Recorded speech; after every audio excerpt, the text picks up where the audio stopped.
Welcome to part 3. Oh, damn it. Yeah. Naturally, because he's an asshole, he defies both of his elders and decides to go anyway. To be really honest, Matthew, I think that has something to do with being curious. And as I also said, I, as a kid, also liked to, my father or other people to get somewhere where I shouldn't be. Wanna know why? Because it was very dangerous. That's called exploring, you numbchuck. And even more, wasn't there some certain movie produced by Pixar? I don't know, I think I even saw it. Something with a fish, clownfish, when I'm wrong. You can correct me, who also defined his father just directly while his father was looking, got somewhere where he shouldn't be. It was probably something like some animated movie with Will Smith as a fish. Yeah, I hate Pixar. Pixar is shit. Anyway, that's not the point here. I think you got my point. But because he's an asshole, he couldn't possibly do something obstinate and dangerous alone. Of course not. He has to drag a little friend along with him. Or maybe because we need also an introduction to the female, not really main character, but let's just say later love interest. Also because, well, kids naturally, or at least mostly, do have friends, which with those kind of friends, they go to those kind of places. Even I did it. I was nearly caught with a friend going somewhere where we really shouldn't be, some manufacturing area. And to be really honest, it was kind of fun, but it was very dangerous. We climbed on ladders. We got to a place where we really shouldn't have been. This is normal, you twat. Not because he's an asshole. He also didn't knew what was going to be there. But whatever, just move on. So he goes to find Nala, and also finds his mom there, who decides to give him a bath. Mom, you're messing up my mane. I'll mess your face up, you little shit. Yeah, Matthew, that was just nice. Why the fuck did you fail to put it in there? Just to being an asshole yourself? God, seriously, dude. You don't really get the whole movie, do you? You're not able to understand this. Okay, move on. I'm explaining too long already. Anyway, when she asks where they're both going, Simba lies to his own mother's face and tells her that they're going to the waterhole. You know, because he's an asshole. No, Matthew, because of very logical reasons. Just think about it for a second. What would she probably have done if you just said, well, we're going to the elephant graveyard? Yeah, she would probably be all like, well, go there, I have no problem with it. Think about it, Matthew. If his father said to him he shouldn't go there, then probably his mother knew also about this place and knew also that there's danger there. So he had to lie to get there, because he thought it was a really cool place. It was worth checking out. This is logic, you moron. Sarabi says it's fine as long as Zazu goes with them to chaperone, and Simba appears to be resentful of this. I don't really know why. After all, this is a golden opportunity for him to treat someone else in his life like shit. You do know why, but... or maybe you're really as stupid as it seems. Come on, Matthew. I've seen really good reviews that you made. For example, your Titanic review was gorgeous. Titanic is a piece of shit, but this movie not really. You're just going all like, well, he's an asshole because he behaves like actually more of a normal kid. Okay, if you're going off the whole asshole thing, then I just have to say something to you. Did it ever come into your mind that maybe, I don't know, Simba's kind of one of those royal kids? Meaning that he has kind of the Paris Hilton syndrome, meaning doing things that aren't really supposed.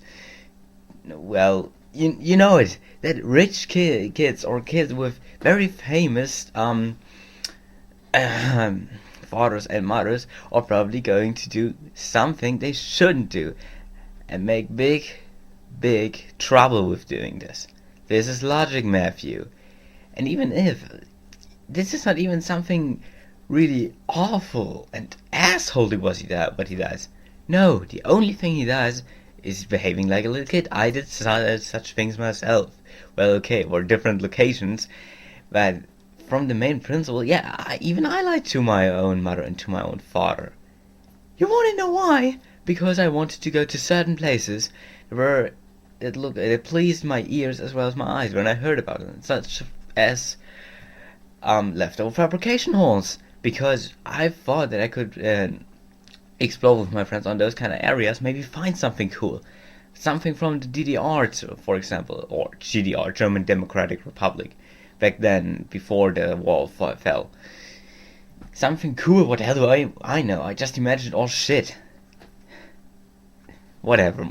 So they get pretty close to the waterhole, and oh god, I just love this. They actually dedicate an entire song to talking about how much of an asshole this kid is. You guys suck and I am great, me, me, me, me. You guys suck and I am great, it's all about me. You might allow. Me, me, me, me. Okay, wait, here we go. Wrong, wrong, wrong. Wait, one second. Wrong, wrong, wrong, wrong, wrong, wrong, wrong, wrong, wrong, wrong, wrong, wrong, wrong, wrong, wrong. Matthew, you have no idea what this song was really about. Blumen lockt sie aus den Feldern, Sonnen aus dem Firmament, Leeren rollt sie in die Räumen, die des Sehers Rohr nicht kennt. Matthew, du hast nicht verstanden, was dieser Song sagen will. Dieser Song hat nichts zu tun mit dem Sein des Arschloches. Okay. You're wrong, Matthew. Did you even know what the title of the song is? Right, it's Just Can't Wait to Be King. And do you know why the song starts? Okay, well, I'm going to explain it to you. Simba's not very happy with the whole you have to marry your own best friend thing. After all, that's how kids mostly react. And he just thinks that he wants to do it his way when he's all grown up. For example, not marrying her. That's why the song started. It didn't start out of the blue. No, it had a really good reason. It made a lot of sense, and it's also a very good song. It just says that he wants to be free when he is grown up, not that he wants to be in spotlight. Okay, well, that's part of the song, but it's not the most important part. The really important part here is that, well, he wants to be free. He wants to be independent. He wants to do whatever he wants when he is king, because he can't do it right now. He is limited. He has limits. And every kid dreams of doing whatever he or she wants. This is normal. Heartwarming. So Simba disrespects and humiliates Zazu and leaves him for dead in the underside of a rhino. Oh, thank you, by the way, for bringing up this little part, because I can even explain this one. You wanna know why they also played the song? Yeah, to ditch the dodo, to leave him somewhere where he can't follow them. And he doesn't really humiliate him. I'm not quite sure it was his own stupidity that let him land on a rhino's butt and under a rhino's butt. So I'm not quite sure what you're even talking about. Also, Matthew, as I said, they used the song to ditch the dodo, as is said in the movie, to get away from him, because, well, guess what? Zizu is also not one of those persons who just go like, oh well, yeah, go to the elephant graveyard. There's no reason why I would hold you back. Brr, that makes total sense. Yeah, if you're born in Texas. Redneck. Matthew, seriously. This is Understanding Songs 101. Which brings the tally of elders he's disrespected and disobeyed to 4. This is our hero, ladies and gentlemen. This is our hero. Oh, and by the way, he had a good reason to do such things. Actually, he didn't really disrespect them. He just had to lie to get where he is now, because he wanted to explore things, because it sounded very, very exciting and stuff. And also, as his uncle told him, that only the bravest lion go there. Meaning that he has one more reason to go there, to just prove that he's brave. At least that's what he think. That's what his uncle intended to do by telling his nephew that only the bravest lions go there. That is logic, Matthew! Logic! Learn! how to understand logic, please, Matthew. Okay, here. I have something for you. It's an exercise. It should be very easy. You have to find out why Citizen Kane is that much of a beloved movie. Just try to review Citizen Kane. If you fail on that, then, well, how do I say it? You should probably stop reviewing things. So they get to the elephant graveyard, Zazu catches up with them, and they learn that this is actually hyena territory. And oh my god, he's even a little asshole in foreign lands. I'm the future king! You can't do anything to me! Matthew, you do realize that this was not... that had nothing to do with being an asshole. He just tried to get away. Why? Oh, I don't know. Because, well, he is frightened that he might get eaten. And in his fright, he also says that, well, at least he hopes that he can get away with this argument that he is, well, future king, and thinks that since every animal in the kingdom is practically his future dinner, since everyone in the kingdom has to listen to him when he is grown up, or at least everyone in the kingdom has to listen to his father, and his father is very mighty, that he thought that he could get away with this. Matthew, again, that's logic. He's not being an asshole. He's just thinking something that you should probably try sometimes. At least, you should have tried this during this review. Oh, come on, guys. Eat him! Eat him! Eat him and spit his bones out and make him into a toilet and shit on his dead carcass every Oh.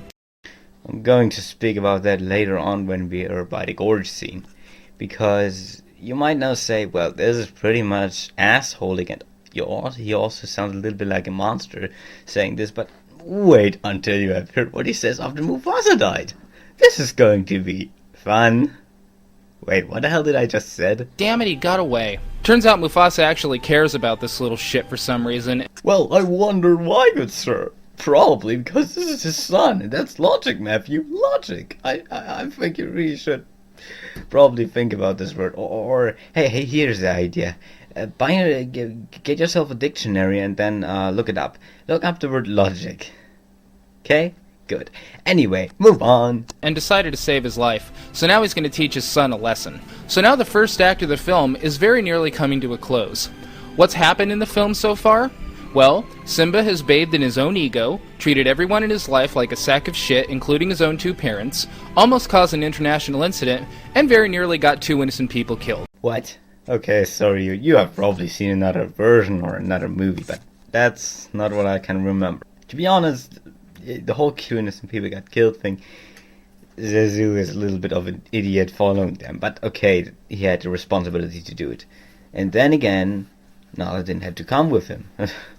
And even if you just go on and say, well, he's still a big asshole for him going there. No, he isn't. He just wanted to explore area that was unknown for him. Danger attracts kids sometimes more than normal environment. They want adventures. And that's something that is actually in every fucking kids movie.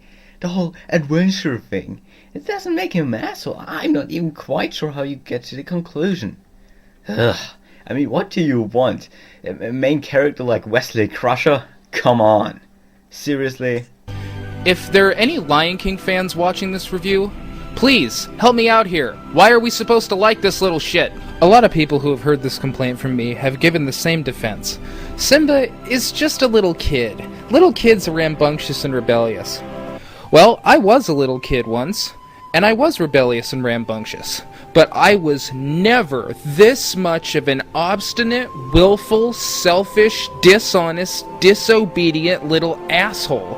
And I didn't know any other little kid that was either. Simba's behavior and personality go way beyond simple rambunctiousness of youth. Simba's the kind of kid you see drill sergeants yelling at on the Maury Povich show. Okay, so the first part of the review has ended. Okay, so my conclusion to what you just said to your statement that you were never such a rebellious, rambunctious asshole. Yeah, an asshole. Because he was so much of an asshole. No, he wasn't. You're just overreacting. Totally. And also, you draw wrong conclusions. Really wrong conclusions. What's more, I think if you say that you were never rebellious and rambunctious, well, in this case, I guess you were up till 89. Oh, I did it.